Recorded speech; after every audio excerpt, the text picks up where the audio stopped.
जय भीम, जय शिवराय. बाबासाहेब आंबेडकरांनी आपल्याला जे संविधान दिलं ते संविधान खतरेमध्ये आहे. बाबासाहेब आंबेडकरांनी आपल्याला आरक्षण दिलं तेही खतरेमध्ये आहे. जे आपली पहिली पिढी गाणी जे बळान गळ्यात मळकं होतं तशी रीतीला का म्हणून तुम्हाला असं वाटतं असं का होणार? कारण ह्या महाराष्ट्र सरकारनं इथं आपलं जे आरक्षण आहे एकोणसाठ जातीला भेटलेलं एसटीचं या आरक्षणाचं प्रयोग करत केलं. काही माता समाजातील काही आरक्षण ते भरणे मुक्त येणारे ते लोकांनी ज्या माता समाज आहे तो आंबेडकर चळवळीचे माता समाज शिकलेला करत आहे त्यांच्या डोक्यामध्ये वीज घातलेला आहे की आपल्याला आरक्षणाचे पुढे करायचे.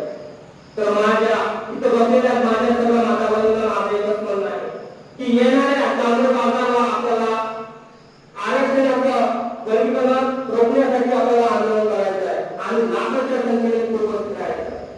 कारण त्या बाबासाहेब आंबेडकरांनी दिलेलं आरक्षण हे आरक्षण आपल्याला फुकट मिळालेलं आहे. आपल्याला रक्त गाळलं का? आपण आंदोलन केले काय? केलं काय? त्या बाबासाहेब आंबेडकरांना आपली मुले गमावली. बायकोकडे लक्ष दिलं नाही, परिवाराकडे लक्ष दिलं नाही. त्या महामानवानं बायकोकडे परिवाराकडे लक्ष दिलं असतं तर आता अडाणी अंबानीचा भाग राहिला असता. बरोबर नाही का? मोदीने त्याच्या घरी बाबासाहेब आंबेडकरांच्या घरी कुठं राहिला असता. पण बाबासाहेब आंबेडकरांनी आपल्या समाजासाठी आपली जिंदगी घालत केली.